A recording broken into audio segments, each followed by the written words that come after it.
Every single week, we comb through all of your interaction as the ground crew members, and we do a Monday morning mailbag on a Tuesday afternoon. And that is exactly what we're doing. You can always reach out to us on Twitter at Walk Off Podcast or Instagram, the Walk Off Podcast. Of course, if you are a Patreon member, you get that Patreon bump and guaranteed to have your question or comment addressed on the show. You can, of course, join Patreon. We always appreciate the support by going to patreon.com/the Walk Off Podcast. We've got several different tiers going on currently. Adam, if you I'm putting you on the spot here. Oh, buddy, am I ever prepared for this? So the lowest tier, by the way, because I've had a few people reach out from Discord, and they're like, I'm gonna try really hard to keep Discord. What tier do you need to be to get Discord? The answer to that, any of the tiers. Yes. We start Discord off if you just want to do the $4 a month and have instant access to all of the interviews and shows. Just something to keep in mind. I know that with Long Toss, some of you were a little peeved that it took till yesterday afternoon to get out. It was on Patreon right from Sunday night when we put it out.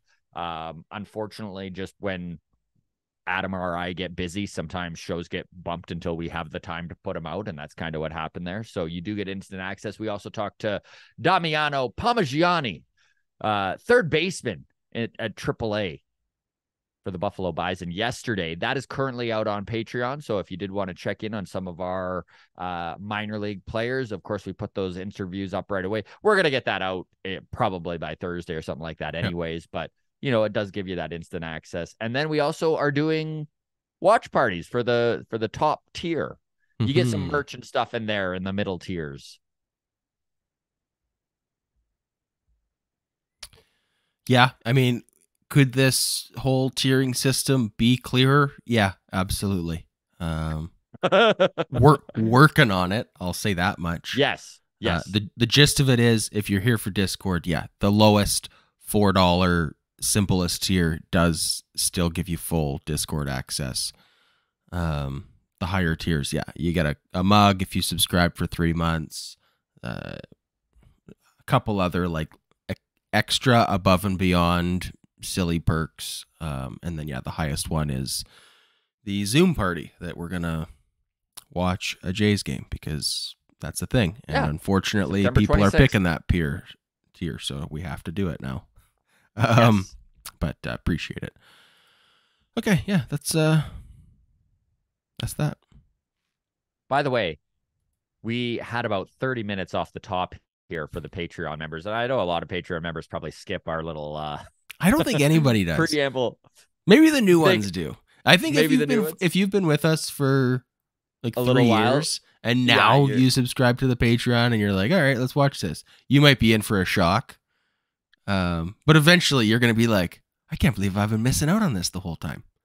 There you go. Yes, we had a long. It was a good one this morning. We had a long talk about your daughter and you writing roast jokes for her to take on her school bully. And then true story. It really wound into a yo mama's so fat jokes side street, as we normally when we're talking start putting off side streets on our conversations. Yeah. Anyways, we don't need to recap the Patreon. There is lots there, though, for you. We are always putting out content. And on that, let's get into the mailbag. Yeah. Okay, so a lot of comments and questions from the Patreon. So that's awesome to see. Keep it up, guys and gals. Yes. Again, we did have some new Patreon members join over the weekend. So just honestly, anyone who is joining, we really do thank you and want you to know you're appreciated. If we don't mention you by name, apologies, but we do notice, and it is a big deal. Absolutely. That is something that we need to get better at too.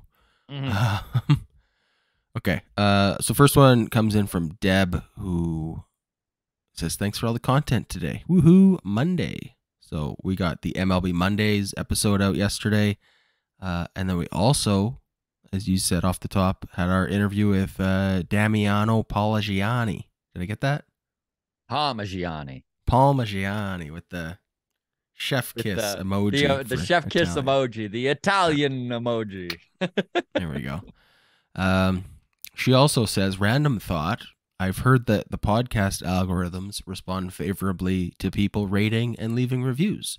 So I've done it, and it could be helpful if others do as well. Best Blue Jays podcast out there, and I've searched/checked out most of them.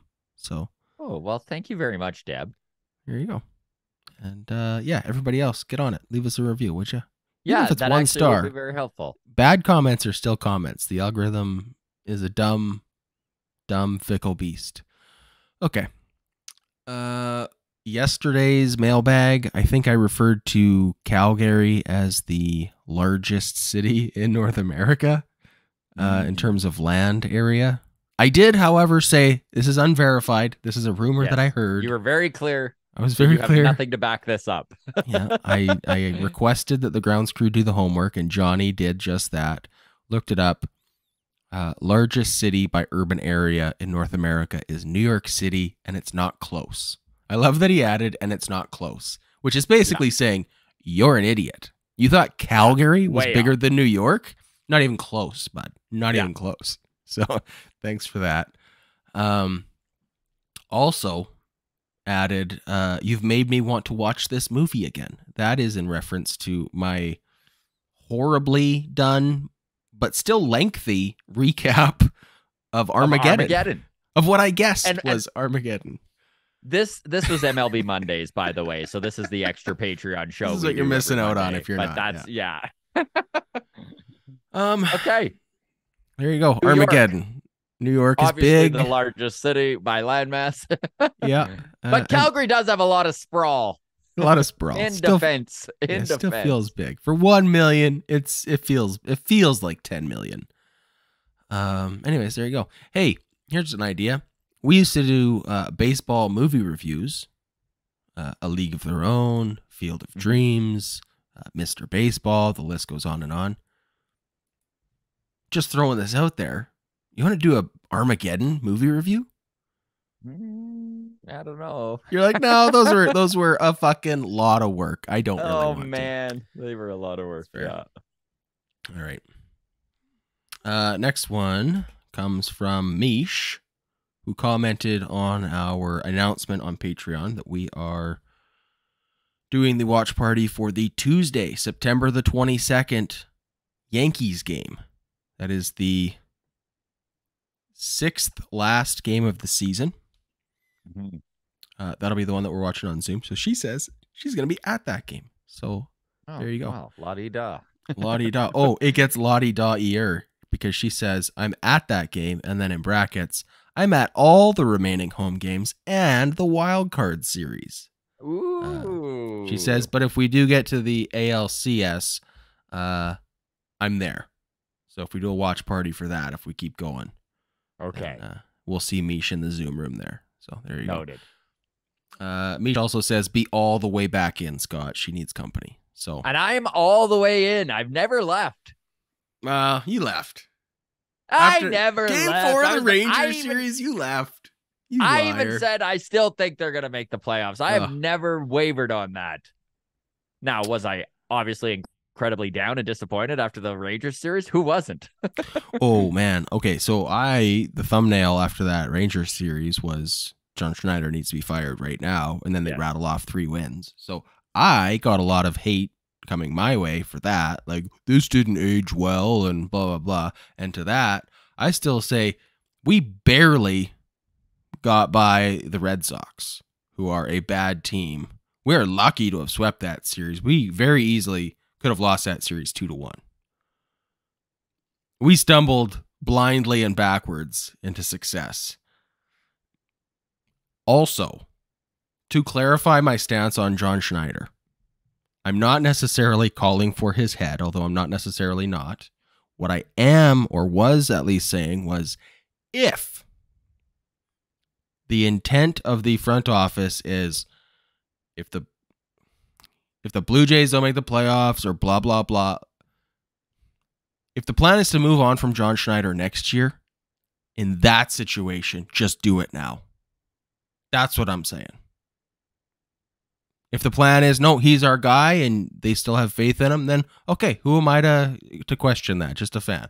But let's dead cat bounce our way in. You can't move on from him in the middle of a playoff race with 12 games left. No, but you can in the middle of a playoff race with 15 games left after being swept by the most important opponent in that race. That would have been the time to do it. Now, after a 3-game sweep when the other teams lost 11 out of the 12 that they needed, now we can't fire John Schneider. And maybe we shouldn't. I'm not saying we should, but just that was the thing. And has it aged well? Yes or no? I don't know. I'm glad we won the 3 that we needed to win. 6-6 the rest of the way. You think we can do that? I think they got to go 7-5, but who knows the way this. Well, hey, 6-6. We got Mariners playing the Astros 7 times. That's guaranteed 4 losses for somebody. Sorry, what did I say? Rangers, but yes. Okay. Yeah. So that's 4 of the losses to match the 6 that we're gonna have potentially. So they only need to lose 2 extra games in their remaining 8. It's possible. No, you are right. I think that 6-6, there's a 60% chance that gets it done.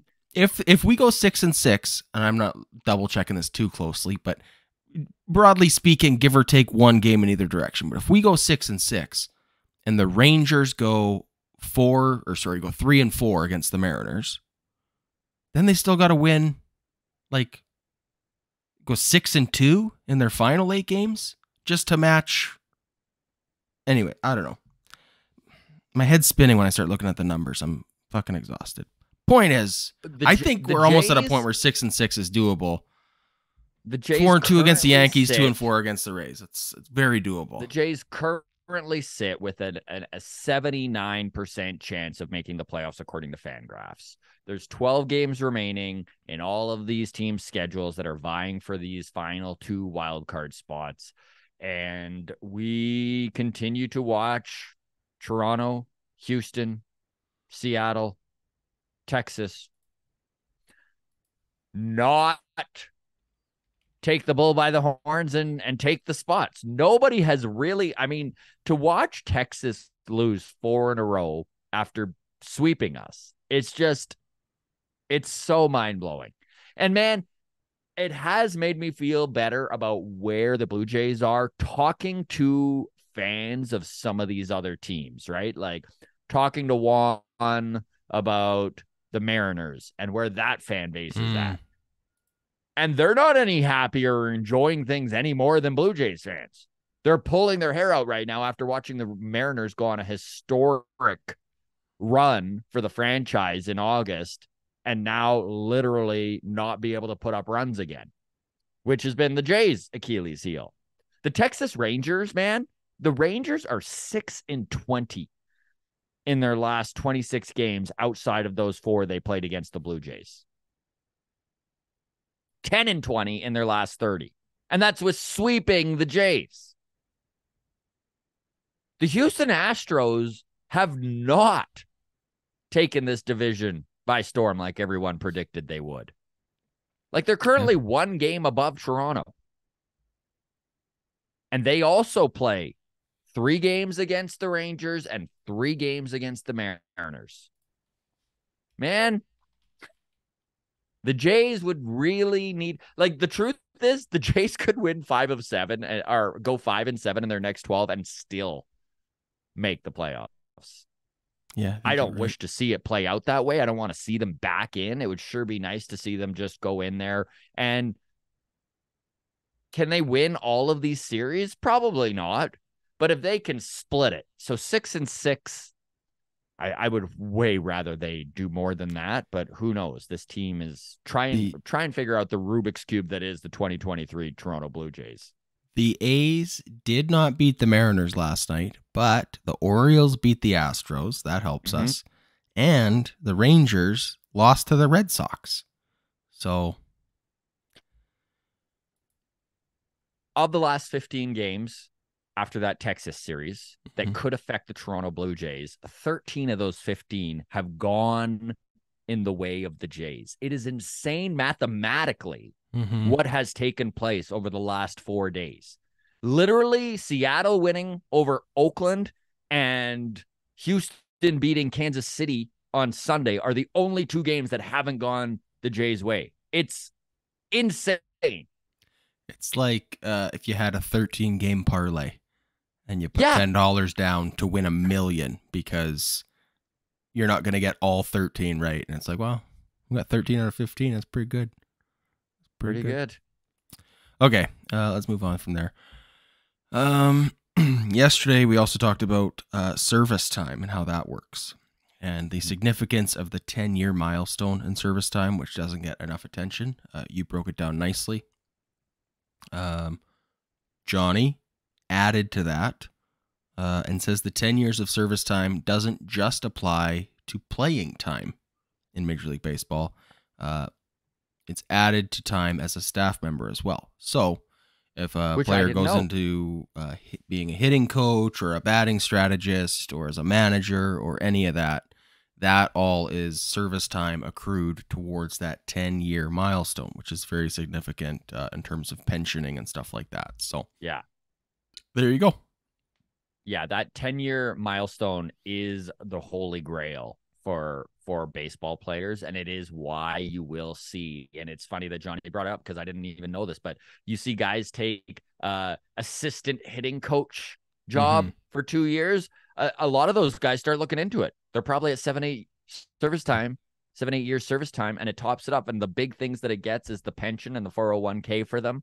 And on top of that, it also pays for all of their medical, which, America is huge.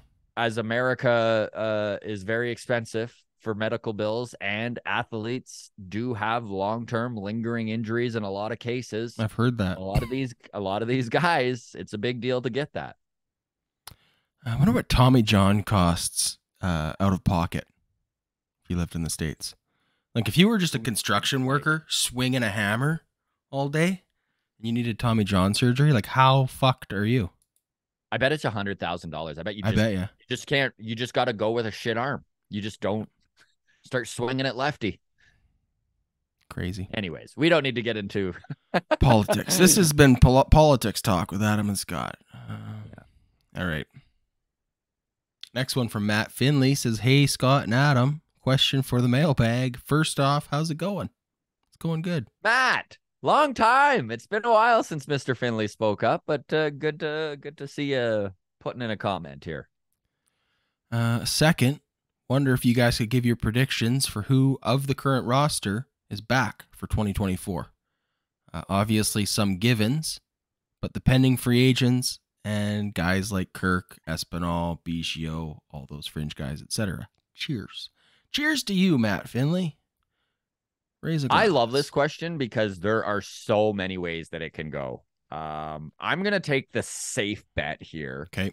And I'm going to say that Bo and Vlad are still going to be the pillars and core of this team next year.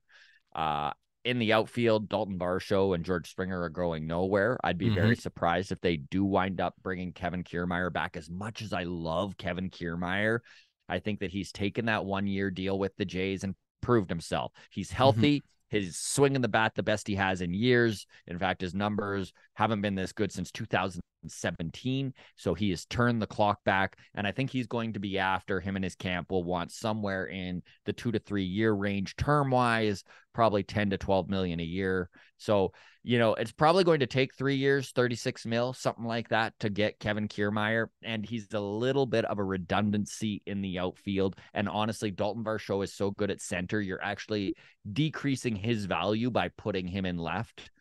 Yeah. And you need an outfielder that's going to hit some home runs. I really do believe that. So I don't know if they maybe look back to Lourdes or a Teoscar. Those are kind of expensive options. Lourdes not as expensive. You can probably bring Lourdes back in a $7 to $10 million range, but we'll see. He also did just make his first All-Star game with Arizona and had a really good season. Power-wise, he's looked the best he has in years. So that's a scenario. On the infield, I think Chapman's gone. Yeah, I think that we're going to see some interesting things go on internally. I really do think that Aurelvis Martinez, who has continued to excel at AAA after kind of righting the ship in AA, becoming better hitter with his average and striking out far less than he was and continuing to hit bombs.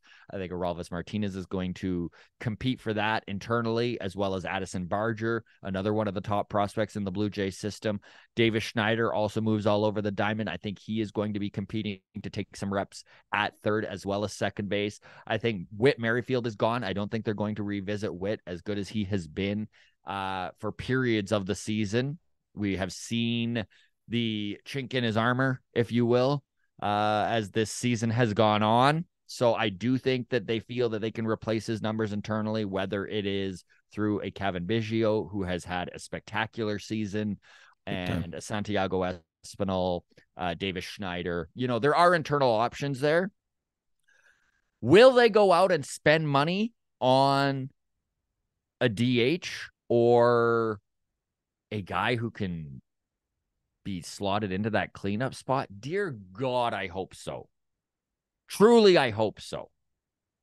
Now, when you look at their pitching, I think that a lot of it is already locked up. We're going to see a lot of returning characters.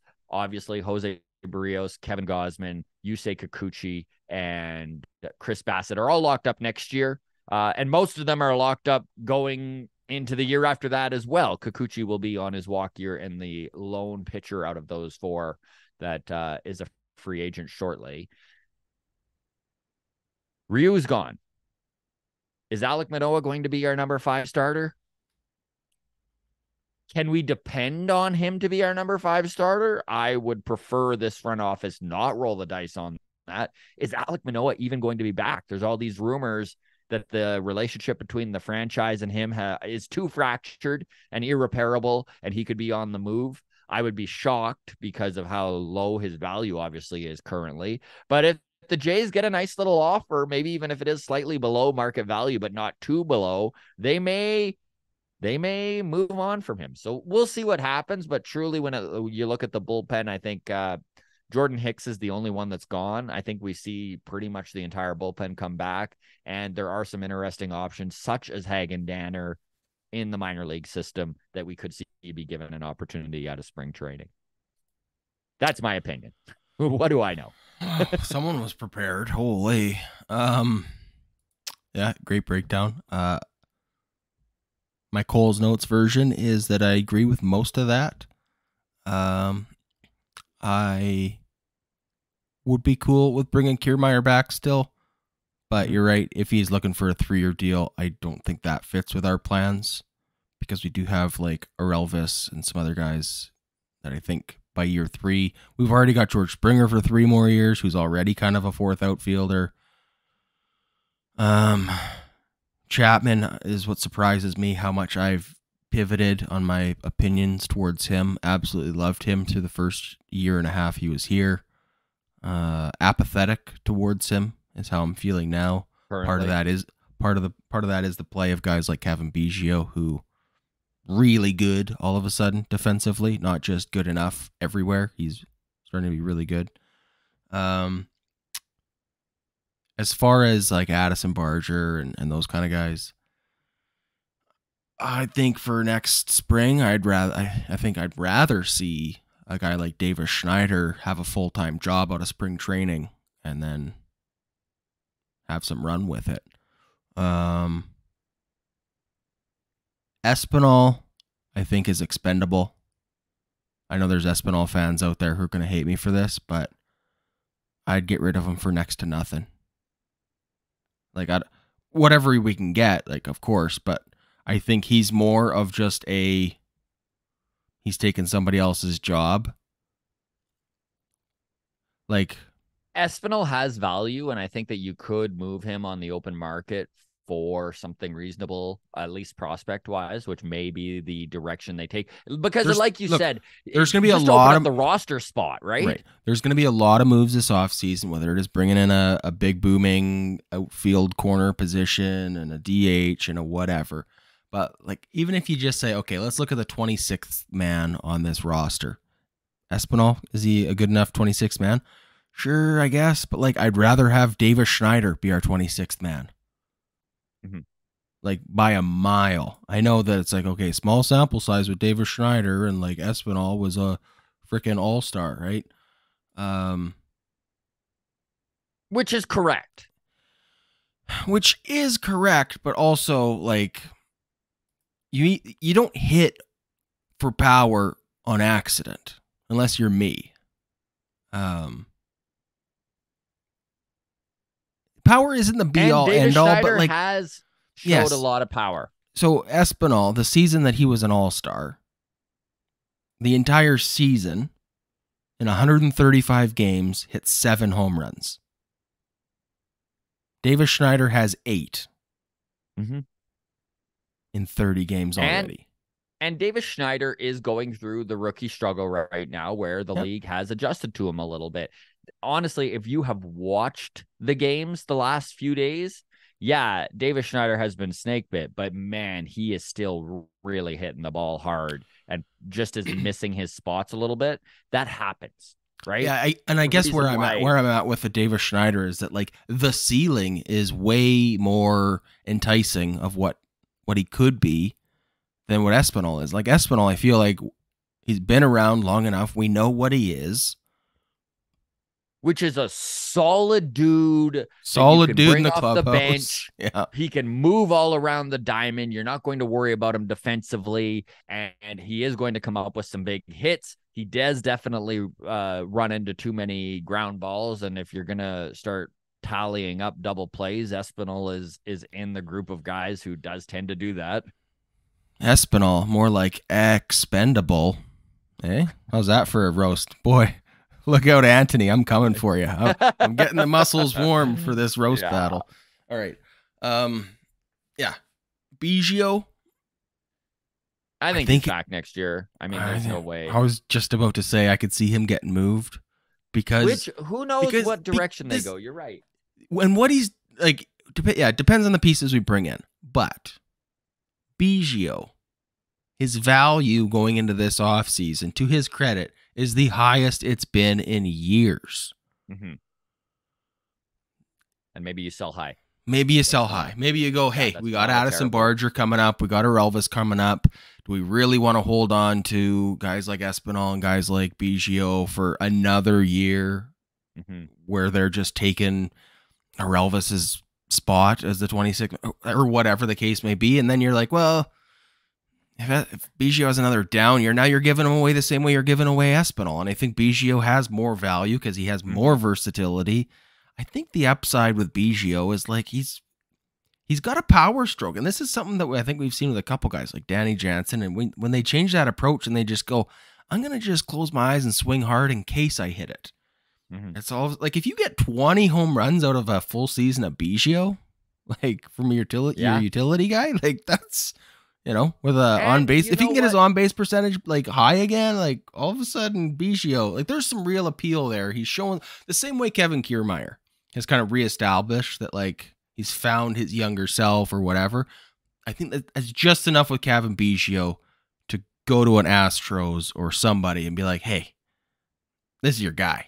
You know, you want a good, rock solid 25th man on your roster? That's Kevin Biggio, you know, like. And you touched on this a little earlier in the episode with Biggio. And I mean, Kevin Biggio has improved his defense so much. You know, like that was the one thing about his versatility that everyone was touting. He's not getting blown up at the hot corner by those hardline drives anymore. So he can play anywhere, average. And it's starting to look a little bit above average. And it's because he is getting those reps in right field. He is getting those reps at the hot corner. He is putting in the time and the work. And it is starting to show off and pay off. And I think that in the scenario where baseball is and the Blue Jays in general, who have constantly valued versatility, Biggio's not alone anymore as a guy who can be moved all over the bases, right? Like when you talk about the guys coming up through the system, Aroldis Martinez, he plays second, short, and third. You look, and he started taking some reps in left field. You look at a guy like Addison Barger, and he does the same thing. He plays second and third really well. He plays left field quite well.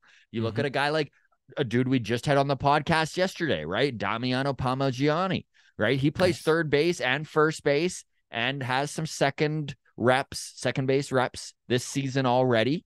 Okay, he played a little bit in the outfield last year. He's a guy who can move around, Canadian kid, showing big power. Outside of Davis Schneider, Parmigiani is putting up dingers at a pace ahead of almost everyone else in the system outside of Aurelvis Martinez, which is very impressive. Mm-hmm. So I'm with you there. With Biggio, yeah, his versatility is huge, but there are guys who are showing versatility as well. And maybe it is, depending on what you get back from, time to move on. Who knows? It does feel like the way the prospects have been brought up, because we've had like, well, there's no room for you on our team as a shortstop. Mm-hmm. There's no room for you on our team as a first baseman. Like, you got to get some of that. So I do think that the value of having a Biggio who can play everywhere but catcher is nullified, like you said, by having everyone else being able to play a couple spots, right? Like, there is that versatility where instead of having two guys that can play everywhere, you have everyone that can play two spots, and it kind of works itself out too, maybe, I think. I don't know. But Alejandro Kirk, Danny Jansen, injured again a bit, so I wonder what they're going to do at the catcher position. This could be someplace, this could be a position we see. I don't know if I even wish to call it an upgrade, but a change. Go a different direction. Well, which would mean I would say there's going to be a guy like Kirk. I was going to say there's going to be real pressure on him to. I know it's not kosher these days to fat shame anybody and whatever.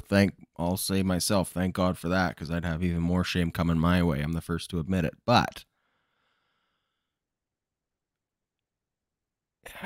when Danny Jansen is going to get a pitch in the knuckle inevitably and miss 4 weeks, 6 weeks in the middle of next season, Kirk needs to be able to play 25 out of 30 games and have the conditioning to handle that. Like, it's just we the way our catching position is right now, I don't think we can go ahead. A few things to touch on Kirk. Defensively, in fact, he ranks defensive runs saved as the number one catcher in all of baseball. He has 15 defensive runs saved. Danny Jansen has -1. So the position defensively, very, very well looked after currently. Alejandro Kirk, because of his body type, in a lot of cases can be the narrative can be he's poor defensively because of that, and that is not the case at all. Now, one thing we have watched this year, his bat speed is way down from even just last year. His foot speed also has decreased since last year, and I do think that maybe if the Jays can get him to have a Vladdy offseason from 2020 to 2021, where Vladdy just really started to take the way he ate seriously and the way he looked after his body. And he dropped 30 pounds and he came in and he had the season of his career, right? So if they can get Kirky to do something like that, and I'm not saying that Kirk isn't fine the way he is, but even if he can get back to where he was in 2022, just that little bit of extra bat speed, right? Just carrying a little bit less weight. And I know what a sensitive way this is to talk about this. And I'm also well aware Alejandro Kirk is in better shape than any of us, than Adam and I, any of you watching, almost without a doubt. Right. So, but he's also a professional athlete. It's a relative measurement, though. It's a relative measurement. As far as stand-up comedians go, I'm in good enough shape. Like, look I'm not out of breath when I get on stage. That's enough. But I'm not that's trying the to stretch thing, right? It's like you look at what Bo Bichette looked like in 2021 compared to now. Man, he is so much more muscular, and you just can tell that. Yeah, he has lost a little bit of foot speed because of it, but my goodness, his arm strength is much better. We watched him improve defensively immensely this season. He's not firing balls into the crowd anymore. He's not overthrowing because he seems confident in his arm strength and where he is on the field. And that's massive. So if we can have that kind of renaissance from Kirk, I think we're fine at the catching. A Kirkassance, if you will. A Kirkassance. But we do need more out of him. We need more out of Kirk offensively. We need, if we can find a happy medium between 2022 and 2023, and he can continue to call a good game and be defensively as elite as he has been, I'm fine with Alejandro Kirk behind the plate. I don't think we need a change. But and there's things that went into this too outside of Kirk's he couldn't control, right? He had a kid, right?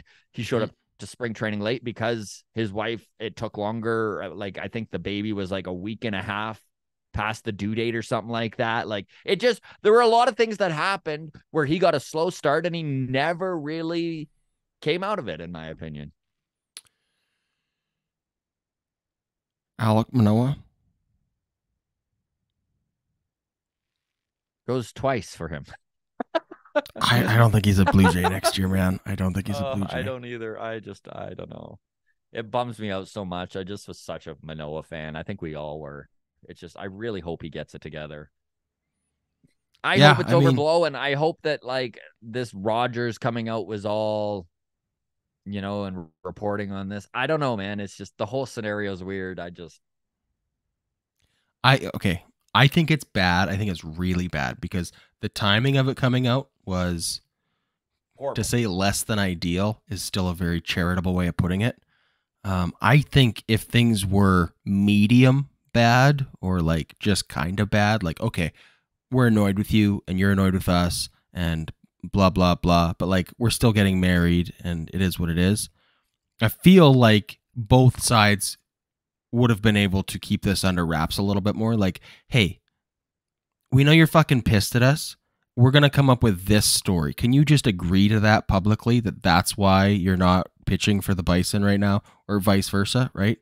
But the fact that they weren't even able to like come to terms on a cover story that saves face. Yeah. To the point where they're like, well, I guess we got to just let the cat out of the bag then, because this is a fucking disaster and we can't like, it's a bummer. The whole thing. It's not a good look, right? It's not a good look. So, and then I also wonder, like, I don't know. I was going to say that if he doesn't get traded, does he just stroll back into Toronto next April for spring training and everyone's like, Alex, nice to see you? Like, is there any residual, like, hurt feelings in the clubhouse? Or is everybody just like, it's business? Because it might just be like, they're like, it's business. Alex got to take care of himself. I get it. It's a business. It's too bad.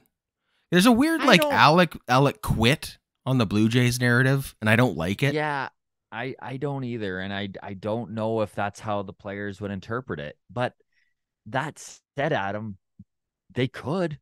It's a stark contrast to the way Kikuchi handled his demotion last year. It really is. And even if you look at Vladdy and his struggles, at no point and I know there's people who feel differently, that think that Vladdy has not put in the effort. I just don't get that. It looks like he's busting his ass constantly. He's always out in the cage. And I mean, he's pulling out of it right now, showing the most power he has all Trying year. Too hard is all I've ever blamed him. Is like, it looks like he's stressing out there. He needs to be relaxed. Anyways, it just there's guys who have been there over a long period of time who have gone through ups and downs themselves, and we're always there. And it does make me curious how the team is perceiving Alek Manoah's departure and the way he has handled it. I hope that it is looked at as like business is business, because if there's a riff in the clubhouse with him, he is gone. It's over. Worst case scenario, that riff is divisive, where half the clubhouse has his back. Yeah. A Bo Bichette type who goes, hey, yeah, these fucking Jays, they're greedy for every dollar, and he's just doing what he's got to do to get his bag, and good for him. And then other guys are like, yeah, but fuck, man, could you not distracted us during the most important stretch of the season and like just fucking put the work in like the rest of us? Like, you don't want a divided clubhouse. Ugh, yeah, gross. No, I'm sick agree. even thinking about it. Anyways, I don't think he quit on the team. But I do think his time in Toronto's done. I don't know how they recoup their losses. I mean, they're not going to get a fair market value for him, but also they're like professional sports is the halls of fame or whatever is littered with carcasses who have similar majestic seasons and then never come close to that again. Yeah. Jays have a couple of those guys too, where it's like, holy shit, this guy was awesome. And now it's like, he's a bum, So I don't know. Jury's still out on what Alek Manoah really is. Although I would say if I had advice to the fan base, anybody who maybe owns an Alek Manoah jersey, is brace for him to report in amazing shape next year for another team. Yeah. I think there's going to be a real fuck you attitude lit under his ass. Good for him if that's the case. But I think it's going to be, I'll show those fucking Jays when I'm pitching for the Yankees next year. Ugh, gross. What a sentence. I hope it's with the Jays. I hope it's with the Jays, and he comes as a fan. I do too. Just to spite the front office. But anyways, let's move on from this. All right. That was a gross topic. Okay. Still on Patreon here. Marcus says, less of a question this week, more of a statement. I can understand the fans who say they don't think the Jays will make the playoffs, but I don't get the whole, what's the point of even making the playoffs? They have no shot versus teams A, B, and C. As someone who has the Cardinals as his NL team and was actually living in St. Louis, during their 2006 World Series win as an 83-79 team, nothing is impossible in MLB playoffs. I'm at the height of my toxic positivity as this team is built for the playoffs with the pitching staff, the defense, and some underachieving but ultimately very talented bats. Some real toxic positivity there from Marcus, and I love it. I'm here for it. Marcus is in. He's Marcus back in, baby. He's all the way in, Jerry. He's all the way in. Yeah, I mean... Yeah, to everything he said. Yes, agreed. Nail on the head. And I do think that it is a little bit of a generational thing. I think if you are a old seasoned vet of a baseball fan, you've seen enough to know that anything can happen in the playoffs. And I know that there's a lot of negativity, and I'm not saying I don't want to be the old man on you kids, you never are positive enough, because there's lots of crotchety old men who aren't very positive either. That's not the point. The point is that if you haven't seen and experienced the craziness of a team that maybe isn't playoff worthy, then become playoff worthy and go on a run, you don't know. So Marcus bringing up St. Louis in 2006, and that's not the only example. We bring it up all the time. The Phillies won 87 games last year and went all the way to the World Series. Phillies with 87 wins beat the Cardinals with 93 wins in the first round. In the second round, 3-1, they won the series against the 101-win Atlanta Braves, and then beat the 89-win Padres to go to the World Series. The Padres, by the way, with 89 wins, eliminated the 111-win LA Dodgers.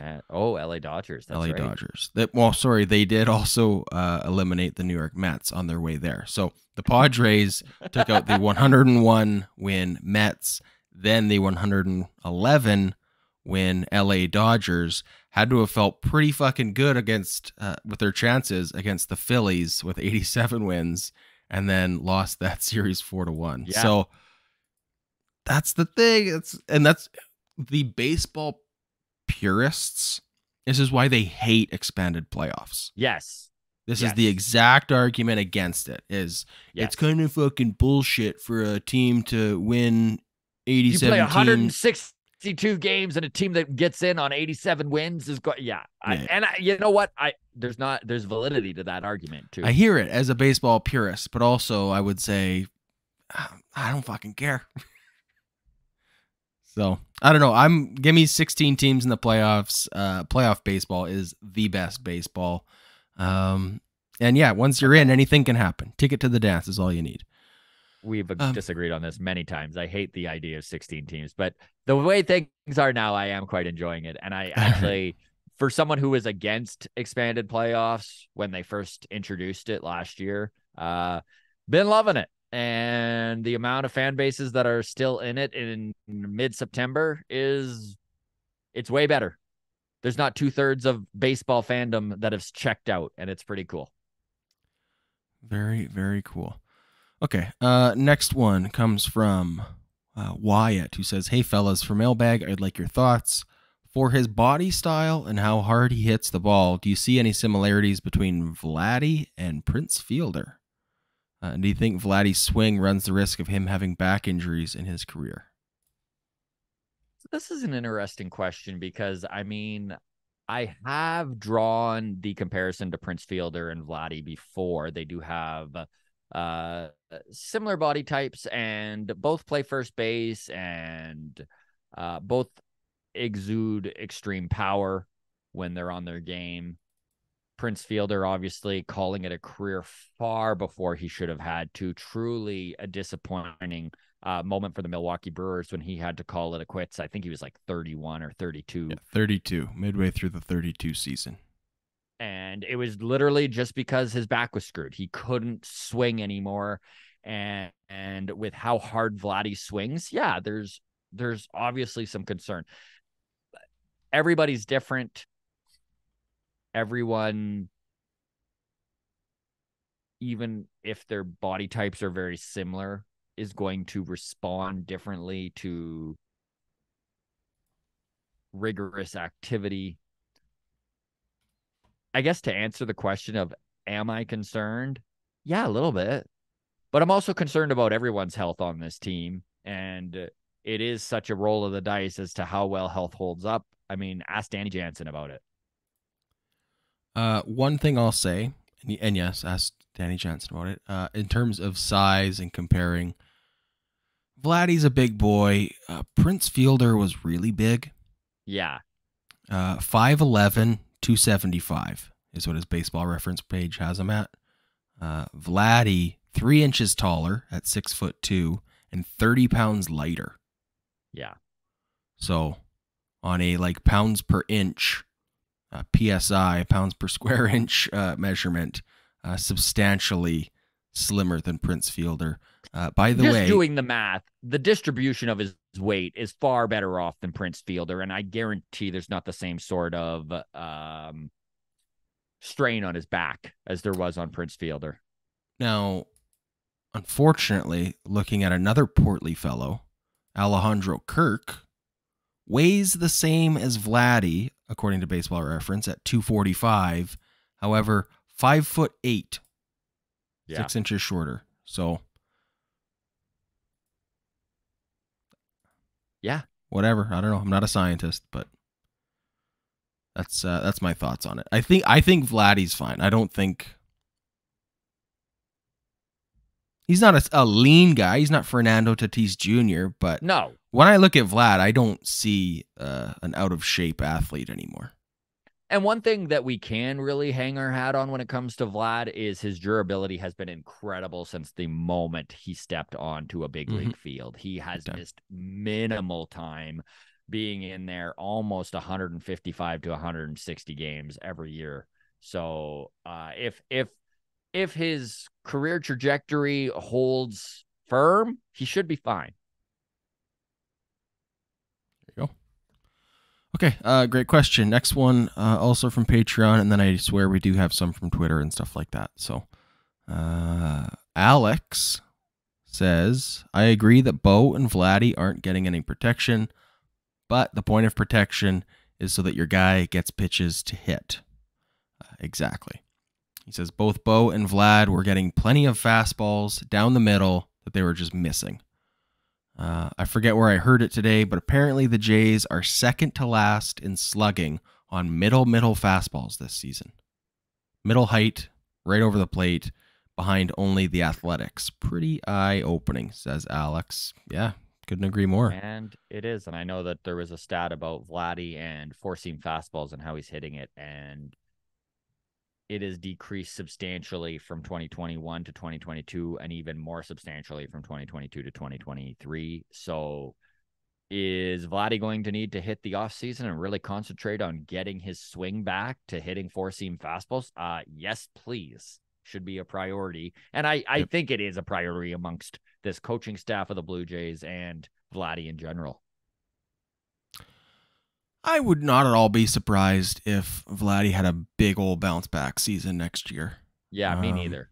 Never question his work ethic or his attitude or anything. He's struggling for sure. Yeah. Although the home runs are starting to come. I mean, it's not a September bow out of Vladdy yet, but I mean, he's at 24 home runs right now. Like, I was just going to say, he very well could still finish the season with 28 home runs and 100 RBIs. He really could, which, yeah, that's a downgrade from previous seasons. Still not too shabby. Not generational. I didn't look at his game logs from the 40, 50-ish home run season he had there 2 years ago, but there are plenty of 12-game stretches where the best sluggers in the world hit 6 home runs. It's not unrealistic to think Vladdy could still get to 30. Who knows? That would be wild, but right time of year to be doing it if we can have him getting hot. But he's looking the best he's looked all year long, swinging the bat. Yeah. And the home runs are starting to come. What is it, 3 in the last 4 games? So, I don't know. That's I want Vladdy to be a success. I really want it. Okay. Let's move to Twitter now. Kikuchi's Beard DM'd us and said, hey guys, different type of question. In hockey or football, being tempered by close games and situations often builds something for the playoffs. If we make it, and that's a big if, do you guys think that with all these close games we've had, will have any positive impact on us? Or does it just mean we've taxed our bullpen with too many high-stress innings?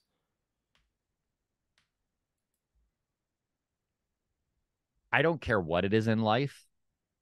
Experience reigns supreme. Being there, having done that, and having a path as to how to handle certain situations is the crux of success. And again, I don't give a shit if it's baseball, if it's plumbing, whatever it is. Sometimes you're in over your head if you've never been there. And listen, the Blue Jays have been there time and time and time again with close games. It feels like they either lose by 5 or they win by 1. And is there something to be said for being forged in fire, right? For hardening in these most difficult of situations? I truly do believe there is. And if there is anything that this team can feel good about, it's the fact that they don't give up a lot of runs. Their pitching is about as solid as it comes. The bullpen's the best it's been in franchise, arguably history. I mean, that's taking a pretty big step, being Tom Hankey and Dwayne Ward and Mike Timlin were all in the bullpen back in the early 90s. But there's an argument to be made. Do they score enough runs? No. Can they still win a 3-game playoff series, a 5-game playoff series, a 7-game playoff series? I truly do believe they can. So to answer the question, in my opinion, yeah, I do think that there is some real value in some of these tight games and the fact that the Jays have had to play playoff baseball basically since the trade deadline. Now, on the other side, Kikuchi's Beard isn't wrong. Has the back end of the bullpen been stressed a little bit more? Yes. The good news is that when it comes to length, the starting pitching staff of the Toronto Blue Jays ranks top 5 in all of baseball for innings pitched. And having Chad Green come off the IL and starting to look as good as he has and be a fresh, high leverage arm could go a long ways. There you go. Yeah, I agree with all of that. Let's just move to the next one then. From Twitter, Jason says, hey guys, love the podcast, but for the life of me, I don't see how you both could think this team is a success. They are just bad. They barely beat Boston and got lucky to do so. When they played a real team, the Rangers, they folded. They won't make the playoffs, and if they do, it's luck and won't get anywhere. We kind of touched on this.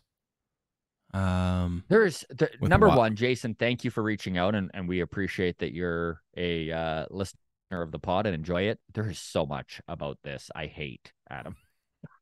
Yeah, even the name Jason is just so stupid. I'm just kidding. Jason's a great name. It's roast like this. I know. This is can wait. Yeah. Can I tell you? This is why I had to stop doing the roast battles. It drove my wife nuts because I was just a little bit more. You're in roast mind all the time. Yeah. So like she'd like cook dinner, and I'd just say like little shitty jabs because like. I'm usually like, oh, dinner smells so good. Like, thank you for cooking. And my favorite, whatever. And then I'm like, oh, and then something shitty would come out. I can't improv on the spot. I'm blanking. But yeah, so apologies to everyone over the next week as I ramp up to ramp up your roasting. Ramp up my roasting to just dismantle this 12-year-old bully. My apologies. So yes. Okay. So to start with Jason, I will agree that we're lucky to sweep the Red Sox. And the Red Sox I will agree with team. Okay, number one, I don't remember a time where Adam and I ever touted this team as a complete success. How can you call anything a success before we know if they're even going to be in the playoffs? Gotta wait to taste the cake. This and what I'm about to say is going to rub so many people the wrong way, but there's a lot of baseball left to play here. Yeah. Like there's so much to still be figured out. There's 12 games and there's a lot of baseball still to be played. Very, very important baseball. 324 outs to go. Now the comment, they are just bad. Yeah, that's just wrong. It's just not based on facts. Like it's just like, listen, I understand how frustrating this team has been in 2023. But let's just pull the Band-Aid off and really realize that 162, even though this has been a hard year on fans and just the way they've played, this is still a 162 game season. You don't luck into 90 wins. Are the Blue Jays going to hit 90 wins? Maybe not. If they play 500 baseball, they end at 89. If they go 7-5, they end the season at 90 wins. Even if they fall on their face and they go 5-7 and they make it, that's 88 wins. That's right in line with what Atlanta did in 2021 to win the World Series. That's ahead of what Philadelphia did. Are you saying that Atlanta didn't deserve to be in the playoffs, that Philadelphia didn't? Maybe, but it sure, as a opposing fan base, probably not, right? You were probably just like, yeah, of course, they're the third wild card spot. That makes sense. That's fine. I'll take the 88 team win that does make the playoffs over the 2019 Blue Jays that were hot and exciting to watch and missed the playoffs on the final day of the year. Yeah, like that's the truth. And to the other thing that drove me nuts about this comment, and again, Jason, we're totally allowed to disagree on our baseball views here, so don't take this personal. This is just me rambling off here. But when they played a real team, the Rangers, like we're gonna call the Texas Rangers. Talk to a Rangers fan right now about how they feel and how real the Rangers are. The Rangers literally, and I gave this stat already, they're 10-20 in their last 30 games, and that is with sweeping the Blue Jays. Nobody in this wild card race has run away with it, and it's still insane. Let's be real, okay? It is going to take 90 wins to get into a wild card spot in the American League. And if it's not, it's 89. You know, like we're really like it's probably the most competitive it has been to get into the playoffs in years. So they're not a bad team. Are they a frustrating team to watch? Yeah, obviously. I mean, I'm not impervious to, like, I see the games. I know people think I'm an apologist. I'm just like, I'm not an apologist. It's just like there's baseball to be played. Do I wish this team had run away with it like the Rays? Yes, I do. Who doesn't? Yeah. But to call this team a complete failure is really a reach. The last thing I will say is they won't make the playoffs. I mean, according to Fangraphs, they have a 79% chance. I know the games still need to be played, but they're right now on the inside of the playoff track spot. Yep. And if they do, it's luck. You don't luck again. I strongly believe you don't luck into 90 wins, and they won't get anywhere. Baseball still has to be played. What do you mean they won't get anywhere? You're all of a sudden clairvoyant now? You can look into a crystal ball? I don't know. And at that point, like if you hate this team this much, just stop cheering for it then. Like if you're literally like at that's my pushback here, Jason, is it sounds like you're almost hoping they lose, and I don't understand that mentality. Pushback, Adam. Tell me why I'm full of shit. Like somebody. I do want to explain my interpretation of that mentality, and I want to Okay. I want to just take Jason out of the equation because I don't know where he's coming from. I don't want to put words in his mouth. Yeah. But there is a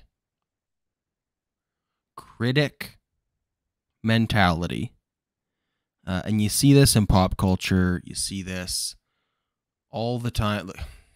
When there is a Top Gun Maverick comes out and it's like universally loved. Like everybody, like you go see it and you're like, okay, that was a fucking sick movie, right? Yeah. But then the critics hop on Twitter and they nitpick things that like nobody cared about anyways. But by nitpicking it, it's a way for them to be like, that thing that you think is awesome. If you were smarter, you would see all the stuff that's wrong with it, right? And yeah, again, I'm not saying that's exactly what happens with a lot of sports fans, but there is definitely like that mentality in the world, I think, of like, yeah, it's easier to be a hater and to have then when you're crushed in sports, you're like, yeah, I knew this team wasn't going anywhere. Mm-hmm. Right? I knew this team was like, Joel's a little bit of a hater on the Blue Jays too, right? And he keeps pining over those Teoscar years, right? Yeah. Yeah, I don't know. But that, for me, that's where a lot of the like, I hate this thing that I love. It's a weird, tortured soul. And I feel sorry for people that have to enjoy their favorite things with such negativity. Yeah. Like, who hurt you as a kid? I just want to give them a hug and be like, it's all good, buddy. I don't know. And we talk about this all the time, Adam. Everyone can enjoy sports in their own way. I really do feel bad that maybe I came across like I was shitting on Jason. I'm not. I know we had a pretty good talk on Twitter, actually, where I even was like, man, like...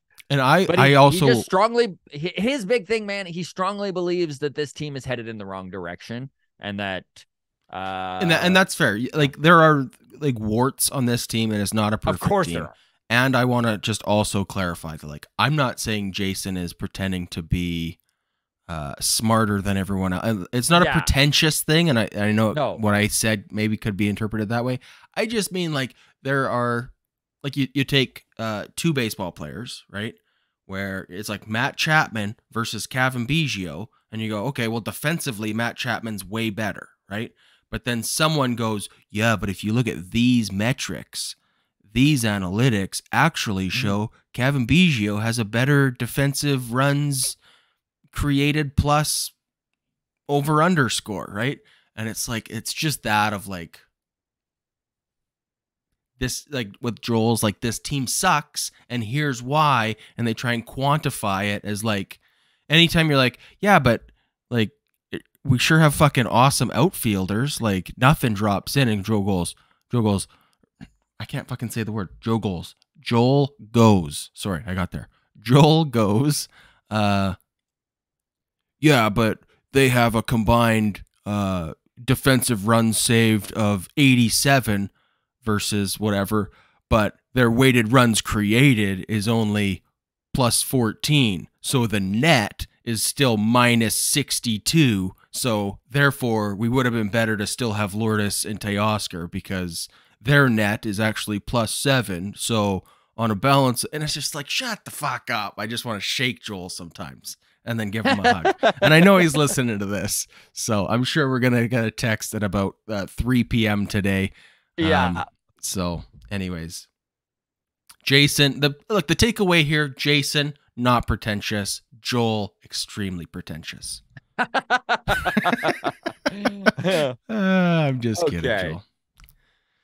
All right. Well, it was nice knowing you, Joel. Take care, and sorry to have ruined our friendship. I'm just kidding. He knows how I feel.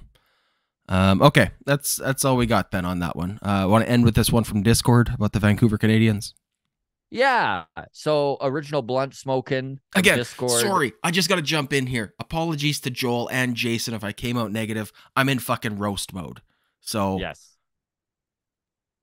I'm wired differently for the next 7 days. My apologies. This poor Anthony. It's poor Anthony. He doesn't know. Oh, I love that we keep calling back to this, and most of the people watching are like, "What the hell are they talking about?" Yeah, join the Patreon man. Look at the whole story. Yeah.